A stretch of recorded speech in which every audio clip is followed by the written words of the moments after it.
Sabe, meu irmão e minha irmã, meu amigo e minha amiga, muitas pessoas, elas, quando leem a Bíblia, elas pensam assim, que a Bíblia é um livro que Deus escreveu, como se o livro tivesse caído do céu e como se Deus que tivesse escrito o livro. Bom, não foi bem assim. Não foi dessa forma, não foi dessa maneira. Na verdade, a Bíblia é um livro que foi escrito durante um período de 1500 anos, mais ou menos, tá? Ou seja, não foi escrito de uma única vez, num período aí de 1500 anos. Então, um escrevia numa data, o outro escrevia numa outra data, enfim. Então, no período de 1500 anos. E por 40 autores ou escritores diferentes. Então, 40 pessoas mais ou menos que escreveram. E é importante saber que hoje não existe nenhum original. Por exemplo, Moisés escreveu, ok, mas não existe hoje nenhum escrito original de Moisés. Como não existe de nenhuma outra, de nenhum outro livro da Bíblia. O que existe hoje são cópias. Cópias que foram feitas e cópias de cópias de cópias de cópias. Inclusive, existem alguns textos que eles encontraram apenas uma parte, tá? Foram encontradas apenas algumas partes, e aí se acrescentou, né, um outro texto de acordo com o contexto, de acordo com aquilo que eles iam achando, e aí foram acrescentados outros. Por isso que quando você vê às vezes na sua Bíblia, quando algum versículo está entre colchetes, né? Isso quer dizer o seguinte, que aquilo ali não está no original, ou seja, no original não, na cópia mais antiga que eles acharam. Bom, por que eu estou dizendo isso? Por que eu digo isso? Digo justamente para que você entenda, meu irmão e minha irmã, que podem existir alguns pontos na Bíblia difíceis de serem compreendidos, até porque nós hoje não podemos, por exemplo, perguntar ao apóstolo Paulo o que ele quis falar quando ele escreveu aquele versículo, por exemplo. Então nós temos que interpretar. E aí, para interpretar, nós podemos buscar na nossa ideia uma interpretação particular, ou podemos analisar o texto, o contexto, a questão histórica. Eu vou dar, por exemplo, eu vou dar para vocês aqui um exemplo, tá? Um exemplo. Inclusive, uma irmã ontem colocou lá no grupo que nós temos no WhatsApp sobre aquela questão do endemoniado gadareno. Se você analisar essa questão do endemoniado gadareno, não é esse o assunto hoje, mas só para você ter uma ideia.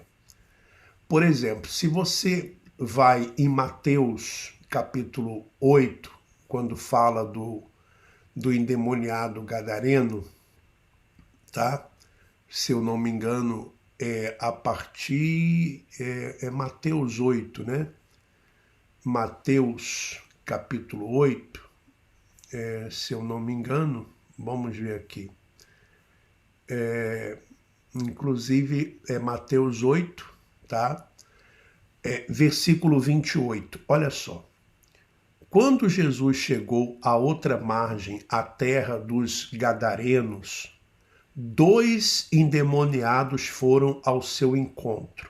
Então aqui fala, veja, 2 endemoniados foram ao seu encontro. Isso é só para você ter uma ideia de como nós temos que estudar, temos que analisar, não podemos simplesmente fazer como nós fazíamos antes. O pastor falou e eu creio, o pastor falou, está certo. Não, temos que analisar, tá?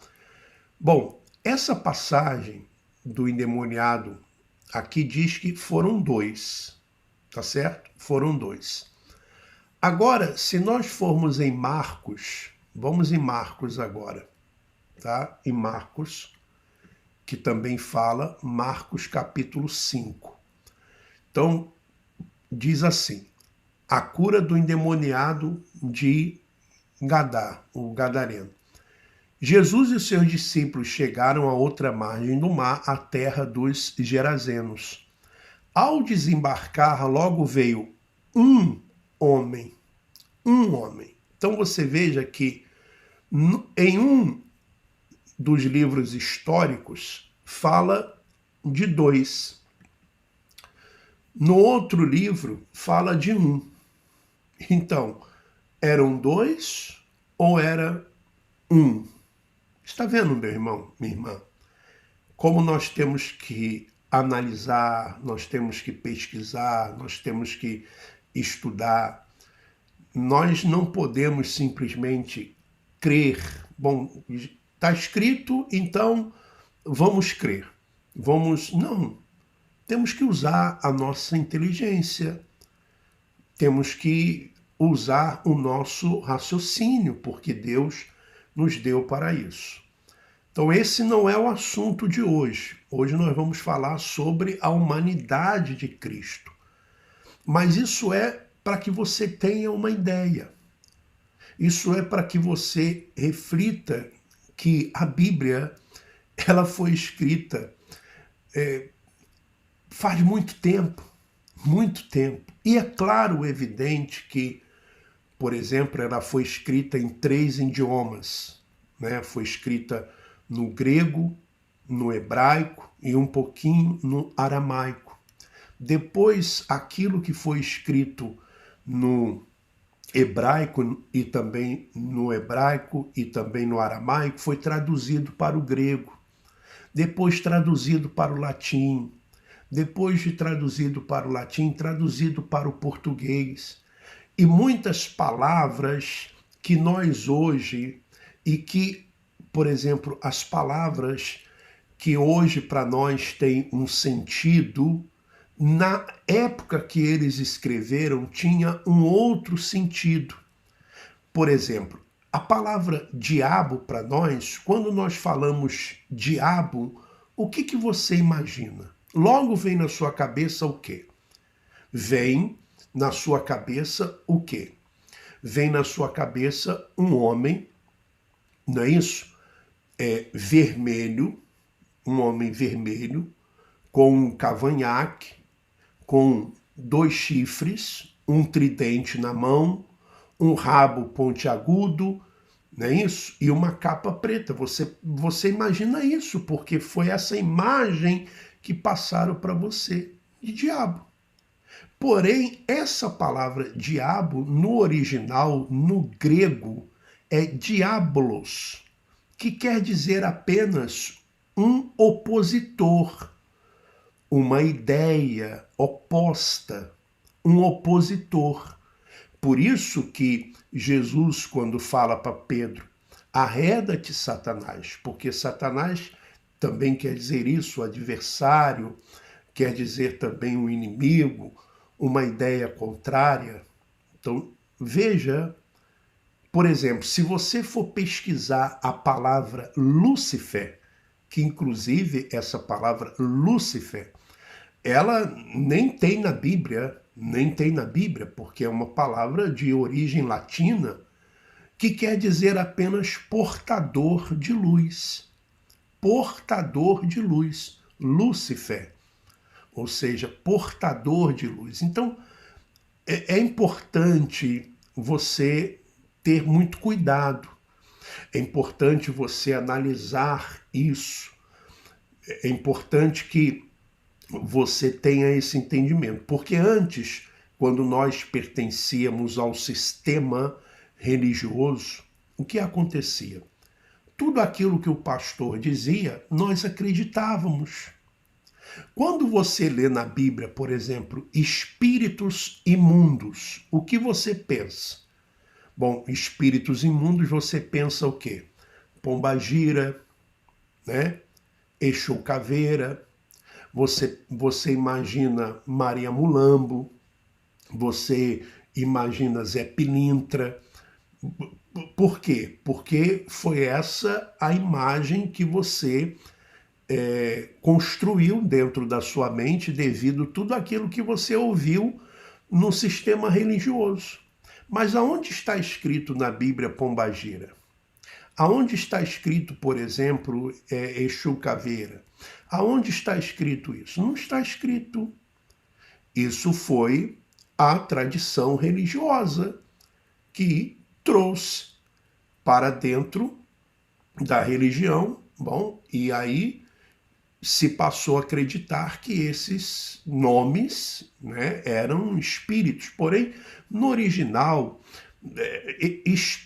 espírito imundo era o próprio espírito da pessoa, daimons, ou seja, o espírito da pessoa, que pode ser um espírito bom e pode ser um espírito ruim. Dependendo, pode levar a pessoa, por exemplo, levar a pessoa à loucura, levar a pessoa a atitudes erradas, atitudes equivocadas. Compreende, meu irmão, minha irmã? Então tem que se analisar. Bom, para você entender essa questão da natureza humana de Jesus, e eu vou analisar para você aqui, e esse é o assunto de hoje, a natureza humana de Cristo.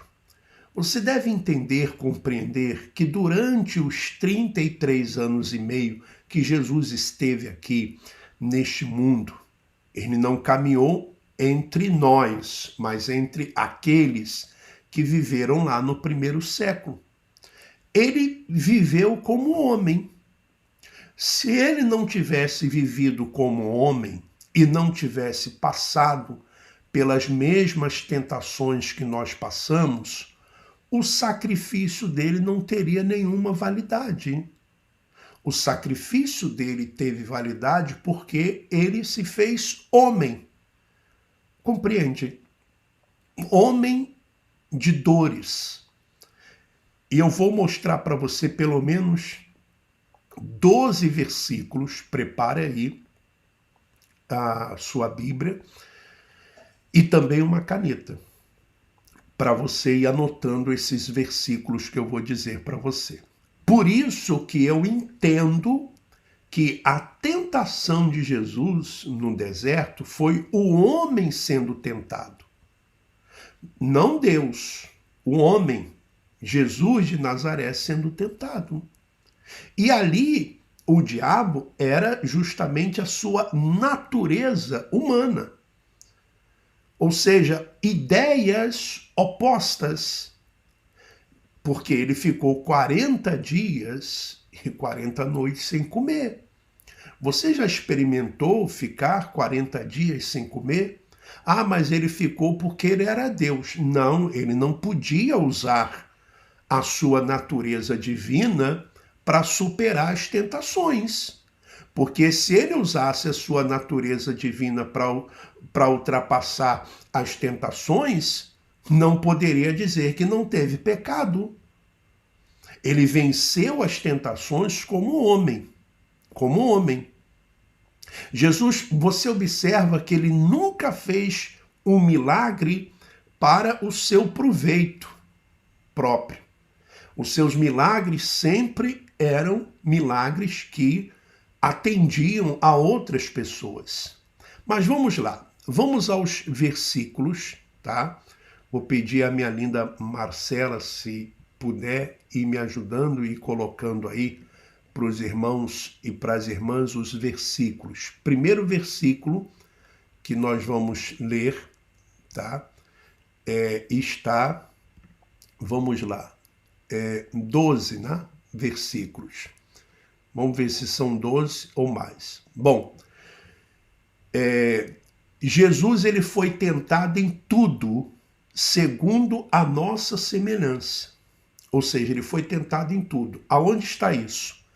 Hebreus, capítulo 4, versículo 15. Hebreus, capítulo 4, versículo 15. Diz assim: porque não temos um sumo sacerdote que não possa compadecer-se das nossas fraquezas, porém, um que, como nós, em tudo foi tentado, mas com um detalhe, sem pecado. Mas ele foi tentado como eu sou tentado, como você é tentado ou tentada, em tudo, pelas nossas próprias cobiças. Vamos lá. Jesus teve uma vontade própria. E o que aconteceu com essa vontade própria? Ele negou a sua vontade própria. Isso está em Lucas, Lucas capítulo 22, versículo 42. Lucas 22, versículo 42. Pai, diz assim, Pai, se queres, passa de mim este cálice. Qual era o cálice? O sofrimento, a morte na cruz. Todavia, não se faça a minha vontade, mas a tua. Ou seja, ele tinha vontade própria. Como você também tem a sua vontade própria. Você, por exemplo, agora mesmo, você pode assistir essa live ou não. Está em suas mãos, está em seu poder, a sua vontade própria. Ou você simplesmente pode dizer, não, eu não quero assistir. Como você pode muito bem dizer assim, não, eu quero fazer isso. Como você pode dizer também, não, eu não quero.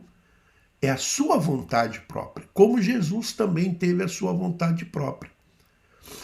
Jesus nos anima a segui-lo no caminho da negação, ou seja, negar as próprias vontades. Vontades essas que são contra, né? Elas são contra a vontade do Pai, que nos prejudicam. Tanto que ele diz lá em Mateus 16, o versículo 24 e 25. Mateus 16, versículos 24 e 25, que diz assim: então disse Jesus aos seus discípulos: se alguém quiser vir após mim, renuncie a si mesmo. Tome sobre si a sua cruz e siga-me. Porque aquele que quiser salvar a sua vida, perdê-la-á. E quem perder a sua vida por amor de mim, achá-la-á. Então veja aqui a autonegação. Negar a sua própria vontade. Jesus teve um crescimento e desenvolvimento espiritual. Por que Jesus, ele só começou o seu ministério com 30 anos, o seu ministério terreno? Porque, como qualquer um, Jesus nasceu, né? Embora tenha nascido de uma forma sobrenatural, né? Porque aconteceu essa diferença por causa da sua natureza divina, mas na sua natureza humana, ele nasceu como cada um de nós nasceu, ou nascemos, de uma mulher, certo? E aí ele foi crescendo, desenvolvendo a sua a sua espiritualidade. Veja o que está em Lucas, capítulo 2, versículo 52. E crescia Jesus em sabedoria e em estatura. Ou seja, ele não nasceu grande, ele nasceu como nós, um bebê, foi crescendo, foi desenvolvendo. Então, ele foi crescendo, Jesus, né? E crescia Jesus em sabedoria e em estatura e em graça para com Deus e os homens. Então, veja, meu irmão, minha irmã, espero que você esteja compreendendo, espero que você esteja entendendo, porque às vezes o que acontece? Se a pessoa não tiver, se a pessoa não tiver esse entendimento, e se ela continuar pensando, né? Se ela continuar pensando como ela pensava no sistema religioso, ela vai continuar com as mesmas ideias, né? Ela vai continuar com as mesmas ideias. Vamos continuar aqui. O Espírito de Deus dá testemunho de que Jesus veio em carne. Aliás, se você não crer que Jesus veio em carne, que Jesus veio como homem, então é porque você não tem ainda o Espírito de Deus. Veja o que diz em 1 João, capítulo 4, do versículo 2 ao 3. Eu estou indo aqui bem lentamente para dar tempo da Marcela ir colocando aí os versículos. 1 João, capítulo 4, versículo 2 e 3. Isto conhecereis o Espírito de Deus. Todo espírito, aí com letra minúscula, que confessa que Jesus Cristo veio em carne, é de Deus. E todo espírito que não confessa que Jesus veio em carne não é de Deus. Mas este é o espírito do anticristo, do qual já ouviste que há de vir, e eis que já agora está no mundo. Então, não é esse assunto, o anticristo não é o nosso assunto. Mas você veja, Jesus veio em carne. Em carne.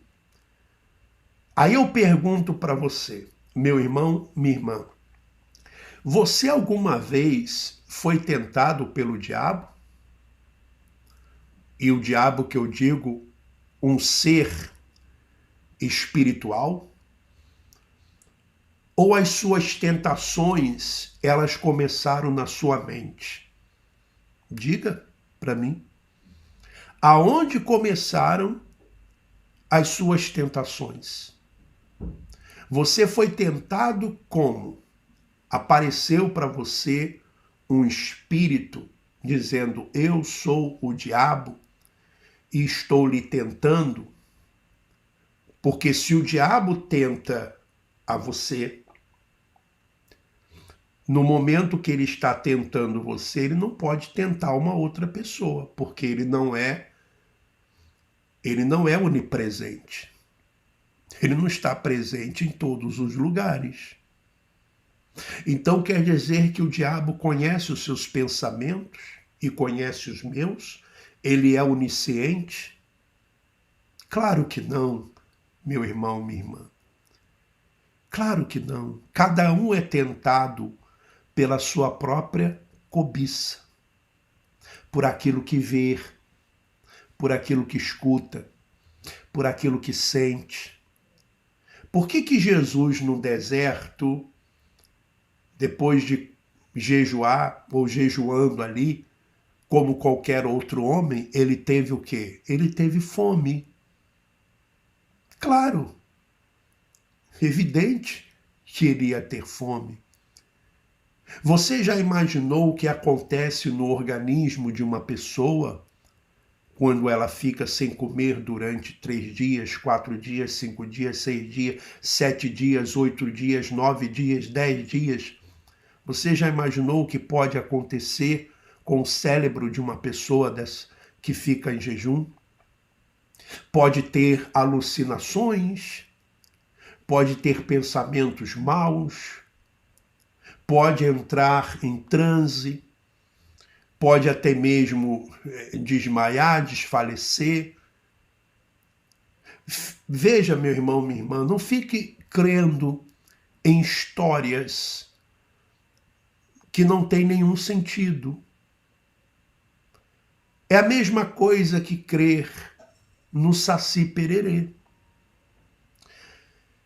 ou crer na mula sem cabeça, ou crer, né, nesses contos, no boto cor-de-rosa. Veja, use a sua inteligência que você a tem, use o seu raciocínio que você o tem. Vamos lá. Jesus se humilhou e veio em semelhança de homem. Isso está em Filipenses capítulo 2, versículos 5 ao 8. Filipenses capítulo 2, do versículo 5 ao 8. Eu vou ler para você, eu estou falando bem pausadamente, eu estou dando os versículos para você.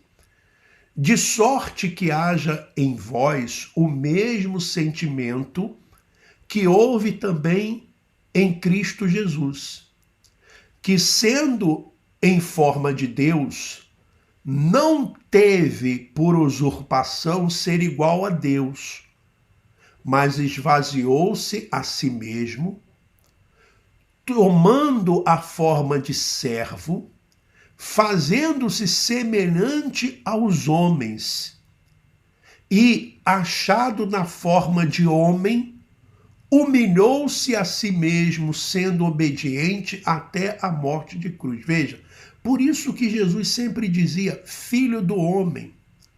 E quando ele diz lá que voltaria nas nuvens, ele não estava dizendo que voltaria Deus, voltaria o filho do homem, ou seja, não era uma volta no sentido espiritual, era a volta através do juízo que aconteceu através do general Tito, quando ele sitiou Jerusalém, invadiu Jerusalém. Isso está na história. Vamos lá. O apóstolo Paulo escreve sobre o homem Jesus Cristo. Depois você pode pegar esses versículos e ir analisando. 1 Timóteo capítulo 2, do versículo 5 ao 7. 1 Timóteo, do capítulo 2, no capítulo 2, versículo 5 ao 7. Então diz assim, porque há um só Deus e um só mediador entre Deus e os homens, Jesus Cristo, homem. Está vendo? Jesus Cristo, homem. Homem. Ou seja, Jesus de Nazaré era homem. Era homem. Usando a sua natureza humana, sendo tentado em todas as coisas como homem. Homem. O qual se deu a si mesmo em preço da redenção por todos, para servir de testemunho a seu tempo. Para o que digo a verdade em Cristo não minto, fui constituído pregador e apóstolo e doutor dos gentios na fé e na verdade. O apóstolo Paulo fala Jesus Cristo, o homem, ou seja, homem. Um homem, que estava ali passando pelas mesmas coisas que nós passamos. Jesus se chama a si mesmo de homem. Então, o próprio Jesus se chama de homem, tá? Aonde está isso? João capítulo 8, versículo 39 e o versículo 40. O próprio Jesus se chama homem, tá? Ele diz assim, João, capítulo 8, do versículo 39 ao 40. Responderam e disseram-lhe: Nosso pai é Abraão. Jesus disse-lhes: Se fosseis filhos de Abraão, fareis as obras de Abraão. Mas agora procurais matar-me a mim, homem que vos tem dito a verdade, que de Deus tem ouvido. Abraão não fez isso. Está vendo? O próprio Jesus disse: Vocês procuram me matar, homem que vos tem dito a verdade.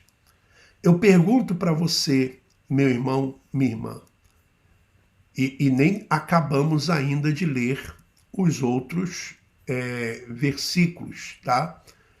Eu pergunto para você, né?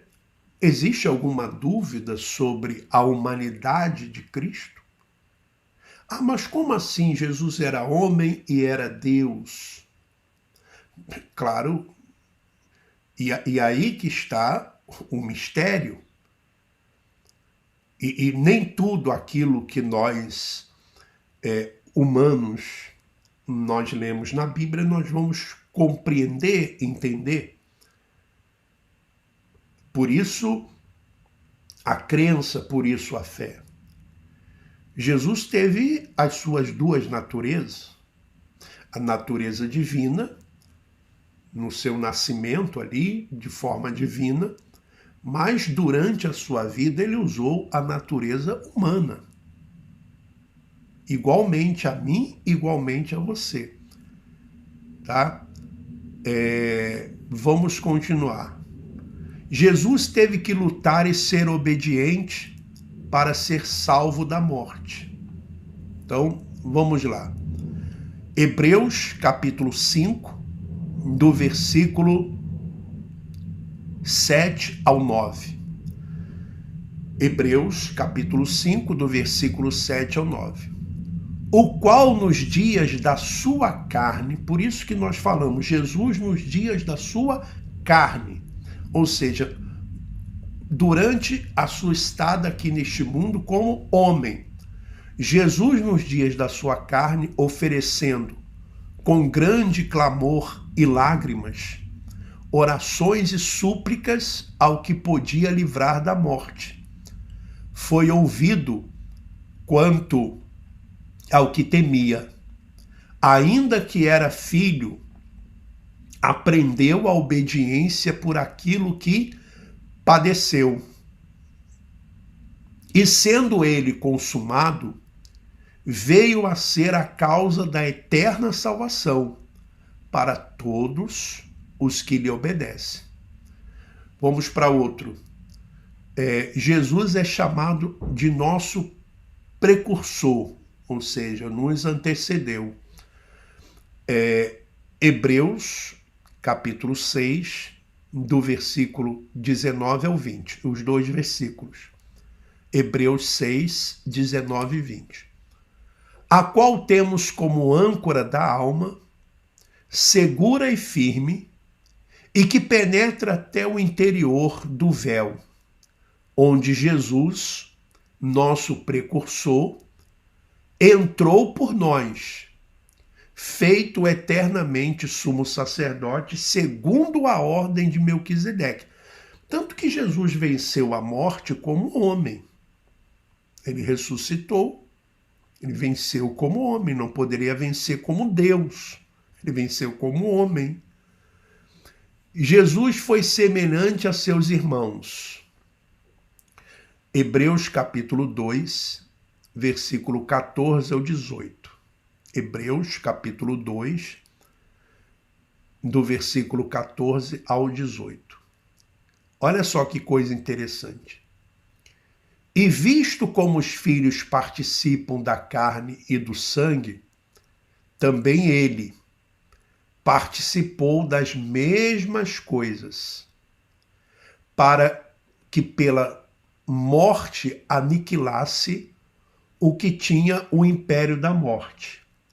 O que era o império da morte? Era a lei, isto é, o diabo. A lei que acusava, e livrasse todos os que com medo da morte estavam por toda a vida sujeitos à servidão. Porque, na verdade, ele não tomou os anjos, mas tomou a descendência de Abraão. Por isso convinha que em tudo fosse semelhante aos irmãos, para ser misericordioso e fiel sumo sacerdote naquilo que é de Deus, para expiar os pecados do povo. Porque naquilo que ele mesmo, sendo tentado, padeceu, pode socorrer aos que são tentados. Então, seria uma história, como nós falávamos antes, a história da carochinha, você pensar que Jesus foi levado ao deserto e apareceu para ele um ser espiritual. Como que esse ser iria aparecer para Cristo, para Jesus? Forma de um homem? Como seria isso, meu irmão, minha irmã? E depois levar Jesus ao monte, depois levar Jesus ao pináculo do templo. É claro, evidente, que isso estava se referindo à natureza terrena de Jesus. Você, com a sua imaginação, você pode ir a qualquer lugar. Se você pensar, você pode estar em Paris, você pode estar em Portugal, você pode estar na Argentina, você pode estar em qualquer lugar do Brasil com a sua mente. Existem pessoas, e você às vezes não consegue ter essa dimensão, talvez, algumas pessoas a tenham. A mente humana, ela é realmente algo muito complexo. Você mesmo consegue explicar por que você sonha à noite? Por que vêm os sonhos? Existem pessoas, se você nunca foi, você talvez pudesse um dia ter essa experiência de ir em determinados lugares aonde se cuida de pessoas que têm problemas psiquiátricos. Existem pessoas que elas têm que ser amarradas. Antigamente, hoje não, hoje existem outras formas de tratamento. Mas mesmo assim existem pessoas que têm que ficar isoladas, porque elas têm uma força descomunal e passam a agredir a outras pessoas. Pessoas que pensam que são reis, que são rainhas, que são milionários, que são pobres. Você já deve ter visto alguém na rua, né, falando sozinho, falando sozinha, conversando. Na sua imaginação, ela tem alguém ali conversando com ela. Isso é a mente da pessoa. Algum distúrbio. Normalmente essas pessoas precisam de um tratamento. Aí eu pergunto para você, uma pessoa dessa chega num ambiente, uma pessoa que já é propensa a ter esses distúrbios mentais, elas chegam num ambiente onde existem milhares de pessoas e começa alguém no microfone chamar demônio, nomes, pombagira, exu, isso, aquilo, outro som, aí um gritando, aí vem alguém, coloca a mão na cabeça dela, fica rodando, rodando. Meu irmão, minha irmã, raciocina, pensa, tá? Bom, vamos ao último versículo. A Bíblia nos diz que seguiremos as pisadas de Jesus. 1 Pedro, capítulo 2, dos versículo 21 ao 24. 1 Pedro, capítulo 2, versículo 21 ao 24. Porque para isto sois chamados, pois também Cristo padeceu por nós, deixando-nos o exemplo, para que sigais as suas pisadas, o qual não cometeu pecado, nem na sua boca se achou engano, o qual, quando o injuriavam, não injuriava, e quando padecia, não ameaçava, mas entregava-se àquele que julga justamente, levando ele mesmo em seu corpo os nossos pecados sobre o madeiro, para que, mortos para os pecados, pudéssemos viver para a justiça, e pelas suas feridas fostes sarados. Então, por isso, agora, por que na tradição religiosa se fala do diabo e dos espíritos? Porque, meu amigo, minha amiga, meu irmão, minha irmã, tira essas três coisas da religião. Tira o inferno, tira o diabo e tira os demônios. Tira isso. Sabe o que vai acontecer com a religião? Acaba. Acaba a religião. Não tem mais religião. Porque a religião vive em cima disso. Inferno, diabo e demônios. Ou seja, o medo, o pavor, infundindo medo, infundindo pavor. Fale só do amor de Jesus.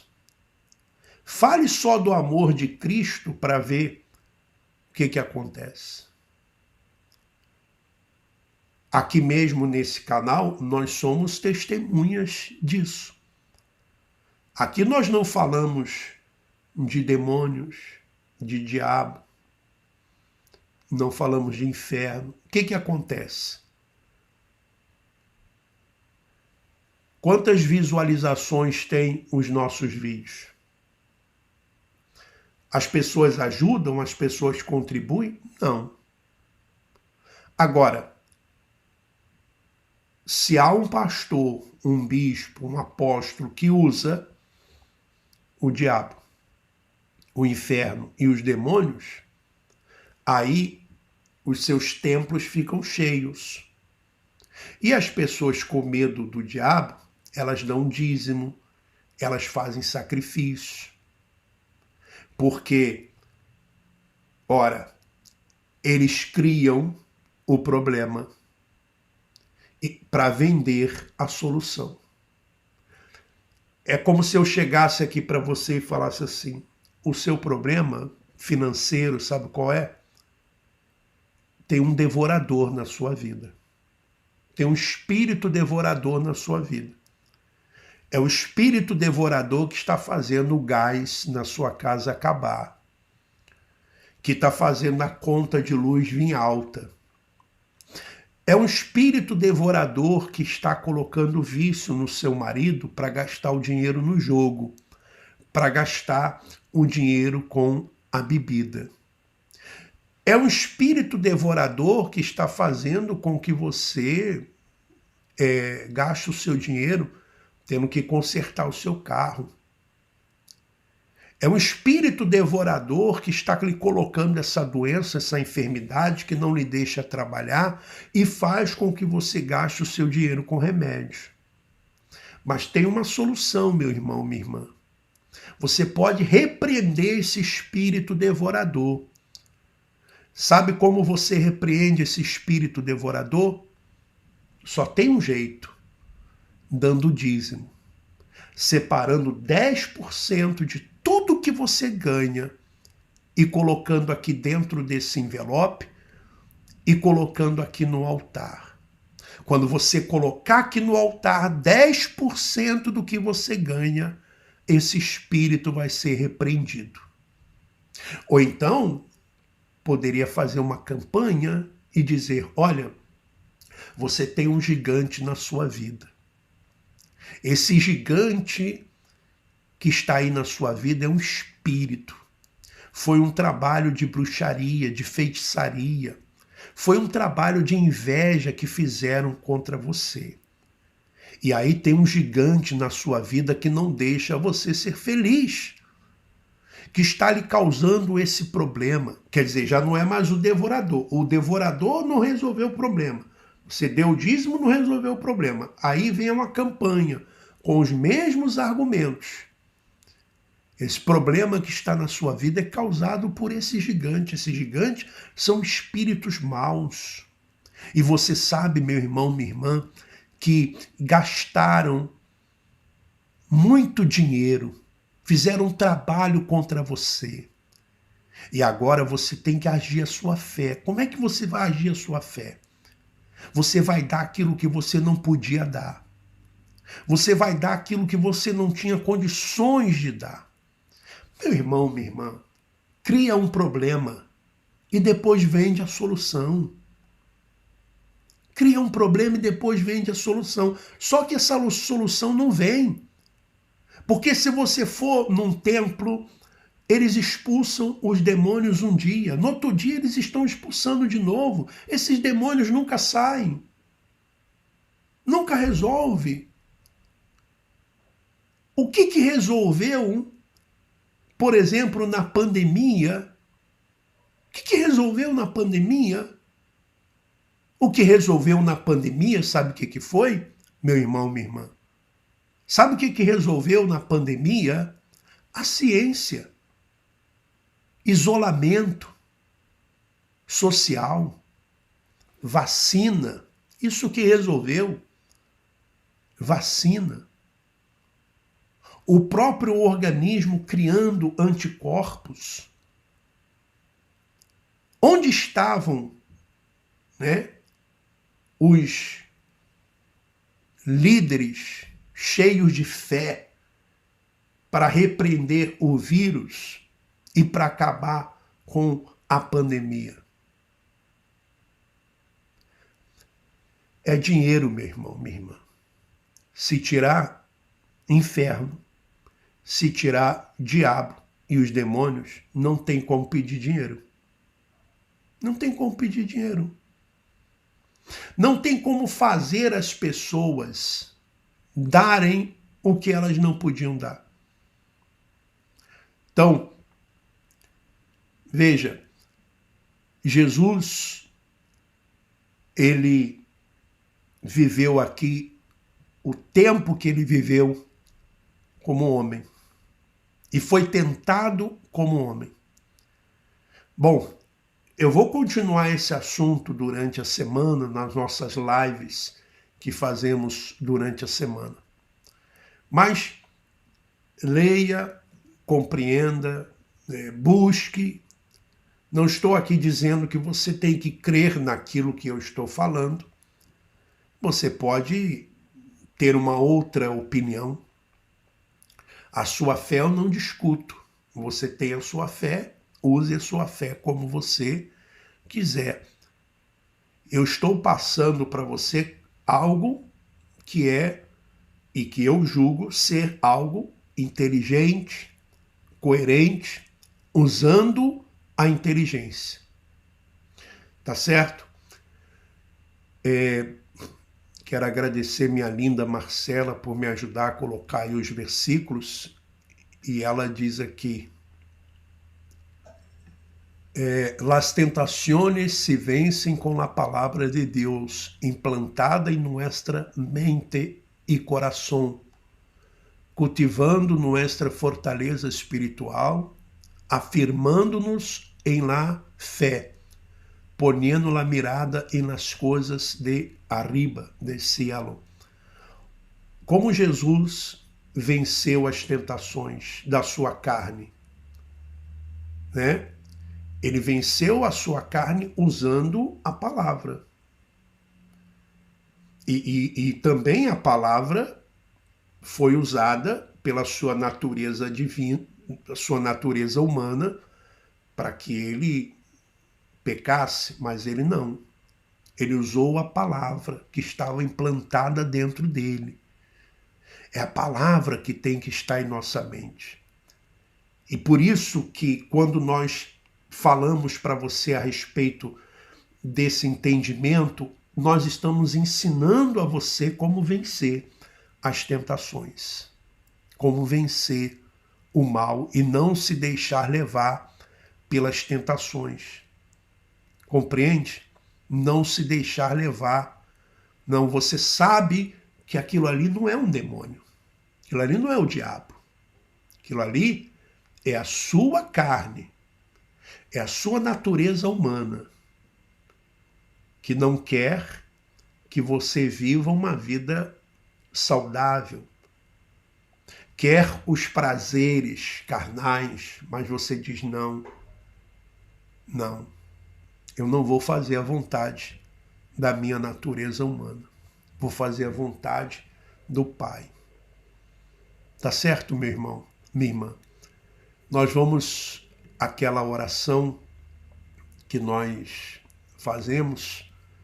Já estamos um pouquinho avançados aqui na hora, mas vamos orar, vamos falar com o Pai, tá bom? Vamos orar.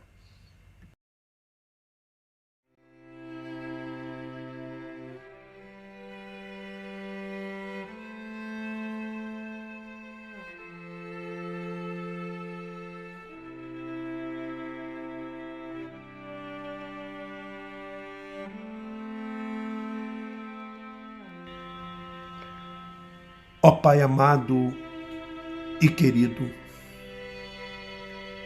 Pai celestial,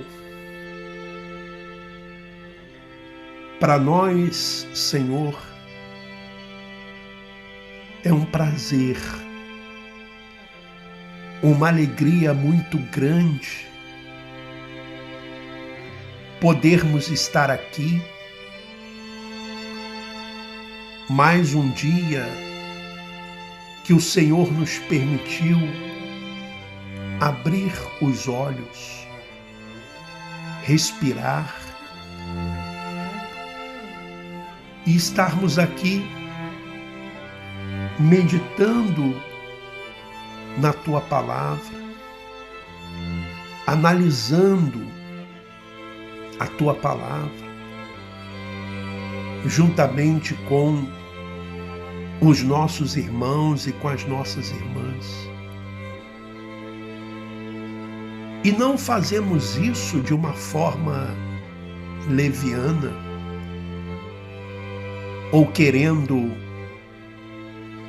enganar, iludir.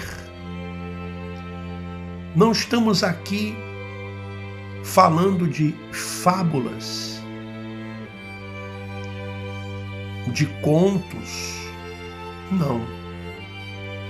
Estamos aqui com os pés no chão, raciocinando, analisando, usando sim a inteligência que o Senhor nos deu,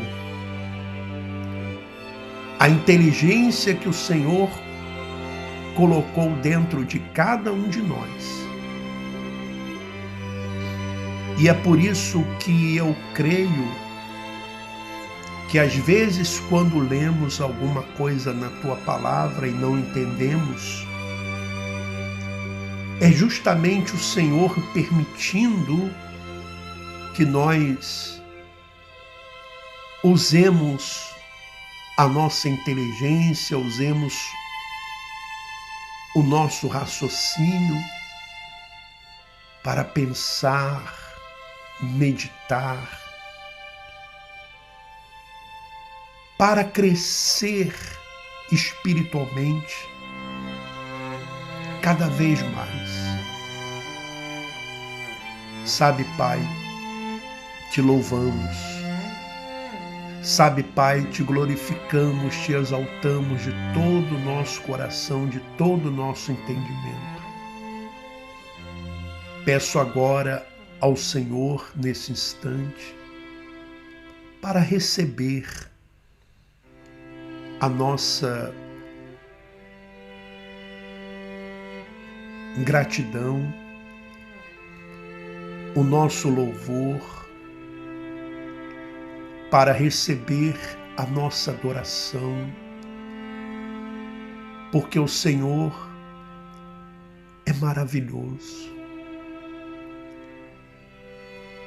Quantas pessoas estão sendo atingidas na sua mente, em suas mentes, por um desequilíbrio? Quantas pessoas com pensamentos maus? Quantas pessoas sendo atingidas na mente e pensam que isso é um demônio, um ser espiritual que está usando a sua mente, quando na verdade tudo não passa dos seus próprios pensamentos. Na verdade, ó Pai, a verdadeira libertação acontece quando entendemos isto. Quando entendemos que a cada dia temos que vencer as nossas próprias vontades, que são contrárias à vontade do Senhor. Por isso, cuida, ó Pai, dá forças, ajuda cada um dos nossos irmãos e irmãs que aqui estão, os nossos amigos e amigas que aqui estão. Obrigado, meu Pai. Louvado seja o Senhor. Olhe para cada irmão, cada irmã que aqui está, os seus familiares também, para que tenham equilíbrio, para que tenham forças. Olhe para a vida da Marcela, dos seus familiares, cuidando, guardando. Sim, livrando dos maus pensamentos, livrando daquilo que possa lhe trazer qualquer dano. Olha para a vida, Senhor, dos meus familiares, dos meus entes queridos, para a vida do Lucas, daqueles que estão lá com ele, os internos. Olha, meu Pai, para os que estão em presídios, hospitais, onde quer que esteja alguém aflito, necessitado, desesperado, com perturbações em sua mente, dá equilíbrio, dá forças. Como eu peço que o Senhor também dê saúde, dê vida, dê paz, dê alegria.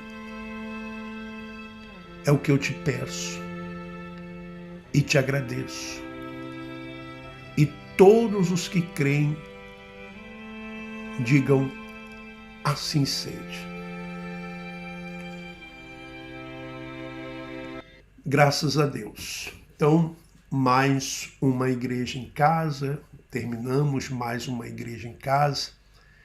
E lembrando que a igreja em casa acontece aos domingos, sempre no horário das 10 horas da manhã, horário de Lisboa, Portugal, sendo que no Brasil e na Argentina, 4 horas a menos, 6 horas da manhã. Normalmente ficamos aqui por volta de 1 hora e 10, sempre aos domingos. E durante a semana nós temos as nossas lives, meia-noite, horário de Lisboa. Tá bom? Olha, quero agradecer aos irmãos e às irmãs que têm nos ajudado, que têm nos apoiado, se tornando membro do canal. Você que é um membro do canal, tá? Muito obrigado pelo seu apoio, muito obrigado pela sua ajuda. E você que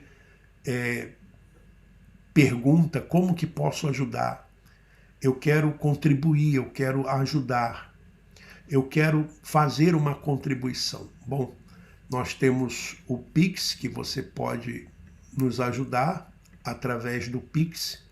Nós não pedimos dízimo, nós não fazemos campanhas, nós não pedimos seu sacrifício, não. Apenas pedimos a sua contribuição voluntária com aquilo que você puder ajudar, quando você puder ajudar e se você quiser ajudar. Está aí o Pix, tá bom? Então você pode tirar um print da tela ou parar o vídeo, né, na hora que você quiser parar o vídeo e você então fazer a sua contribuição, a sua ajuda, tá bom? Se você assim desejar. Bom, que você tenha um excelente domingo, de muita paz, de muita alegria, de muita felicidade. Você que vai estar em casa, aproveita para se divertir com a sua família, para se divertir com seus amigos. Você que vai trabalhar, como eu, né? Que você tenha um dia produtivo, um bom dia de trabalho para você, tá certo? Olha, que Deus continue abençoando a todos. Um forte abraço e vamos em frente. Abraço a todos e até a próxima. Vamos em frente.